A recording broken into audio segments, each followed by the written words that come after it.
এইটো মাটি যোৱা নৱেম্বৰ মাহৰ 13 তাৰিখৰ আমি এইটো চৰকাৰৰ পৰা ৰেষ্ট হাউচ বনাবৰ কাৰণে এলটমেণ্ট পাইছিলোঁ।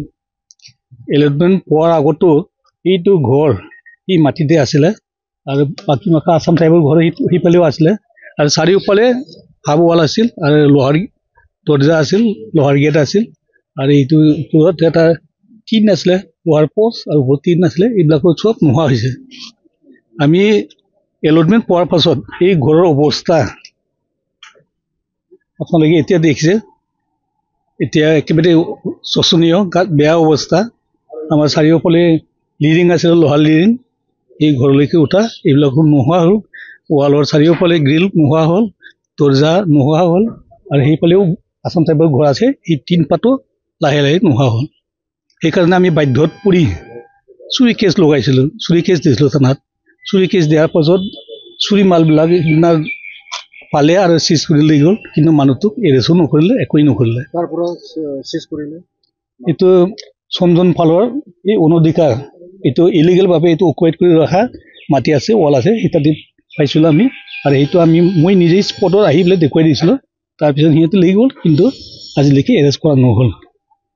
এনেকৈ চলি আছে। এই মাটিৰ কিটো হ'ল, কাহানীটো হ'ল, আগত যি আছিল আমি নাজানো। চৰকাৰে আমাক 2024 13 নৱেম্বৰত আমাক এলটমেণ্ট দিছিলে, কাৰণ আমি মাটি বিচাৰি আছিলোঁ যে ট্ৰাইবেল এফেয়াৰ্ছৰ পৰা, চেণ্ট্ৰেলৰ পৰা পইচা আহি আছে ৰেষ্ট হাউচ বনোৱাৰ কাৰণে, কিন্তু মাটি লাগে। মাটি বিচাৰি আমাক সিহঁতে দেখুৱাই দিলে, এইটো এনেকৈ মাটি আছে, তাতে 5 বিঘা মাটি আছে, 5 বিঘা 2 কাঠা 15 লেচা মাটি আছে। সেই মাটিৰ মাজৰ পৰাই আমাক সিহঁতে জুখি দিলে যে 2 বিঘা 2 কাঠা 15 লেচা। আৰু সেই হিচাপে আমি চমজি লোৱাৰ পাছত এই বস্তুবিলাক দিনে দিনে নোহোৱা হৈ গ'ল। আজি অলপ, কালি অলপ, প্ৰত্যেকটা ঘৰৰ দৰ্জা খিৰিকীৰ ফ্ৰেম উঠাই লৈ গ'ল, দৰ্জাৰ যিবিলাক লোহাটো থাকে এইবিলাক চব উঠাই লৈ গ'ল, মুঠতে একোৱেই নাই। আৰু এতিয়া আপোনালোকে দেখিছে এই পষ্টটো ভাঙি এতিয়া অচলা অৱস্থা কৰি দিছে। তাৰমানে চব ফালৰ পৰা বগৰাব খুজিছিল নেকি নাজানো, কিন্তু আমি এতিয়া এইবিলাক দেখি মৰ্মান্তিক হৈ কেছ দিব লগা হৈছে। আৰু কেছত আমি বস্তুবিলাক চমজাই দিছোঁ, চোৰৰ মালবিলাক, চুৰি মালবিলাক, কিন্তু একোৱেই নহ'ল। সেইকাৰণে আমি দুখ পাওঁ, যাতে এনেকুৱা নহয় সৎ ভৱিষ্যত। আমি এইটোৰ কাৰণে চৰকাৰক মানে এই ব্যৱস্থা ল'বলৈ অনুৰোধ কৰিছোঁ। আৰু আমি ইয়াত লিখা আছে, তেওঁ কৈছে কি এইটো ইলিগেলভাৱে এপইণ্টমেণ্ট দিয়া বুলি, এলটমেণ্ট দিয়া বুলি কৈছে। তেওঁ চন্দন পালে কৈছে সিদিনাৰ প্ৰেছ মিটত। কিন্তু ইলিগেল হয় না নহয় তাতে চাৰ্কল অফিচাৰে জানিব। চাৰ্কল অফিচত থাকে, মণ্ডল থাকে, খানানগো থাকে, চাৰ্কল অফিচাৰ থাকে, আৰু BTC থাকে, deputy secretary, land revenue secretary থাকে, জইণ্ট ছেক্ৰেটাৰী থাকে। সিহঁতে নাচোৱাকৈ এইটো বস্তু আমাক এলটমেণ্ট দিছে নেকি? আৰু এলটমেণ্ট দিয়া মাটি আনি সি মানুহটো কেনেকৈ ইলিগেল ক'ব পাৰে? এইটো আচৰিত আৰু দুখ লাগে। কাৰণ গভৰ্ণমেণ্টে দিয়াৰ পাছত এইটো মাটি আৰু কেনেকৈ ইলিগেল হ'ব? আমি পোৱাৰ পাছত আমি এইটো আৰম্ভ কৰিলোঁ, কিন্তু আৰম্ভ কৰা স্বত্তেও টিন পাতবিলাক উঠাই দিনতে উঠাই পেলাই অটো ৰিক্সা লৈ আহে, অটো ৰিক্সা, বেটাৰী ৰিক্সা, তাতে বহি থাকে, খুলি থৈ দিয়ে আৰু সন্ধিয়া হ'লে উঠাই লৈ যায়।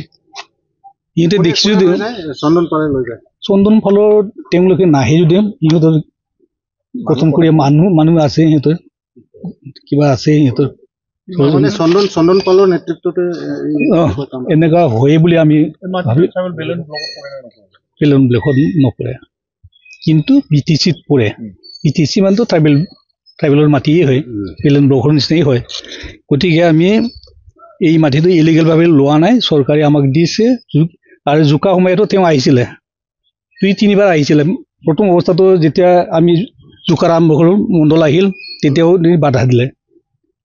আৰু লাষ্টটো যেতিয়া বাইদেউ আহিল তেতিয়া চাৰ্কল অফিচাৰ সি নাছিল, বেলেগ আছিলে, তেওঁ আহিছিলে মাটি জোখাৰ সময়তে কণ্ট্ৰল কৰিছিলে। তাৰপিছত আমাৰ কাম যেতিয়া আৰম্ভ কৰিবলৈ লয় তেতিয়া JCB সোমাইছিলে, গছ গছনিবিলাক উঠাব লাগে আৰু চাফা কৰিব লাগে বুলি সেই সময়তে বাধা দিছিলে। তেওঁ বাৰে বাৰে এলটমেণ্ট হোৱা মাটিক নিজৰ বুলি কৈ বাধা কৰি থাকে, মানা কৰি থাকে।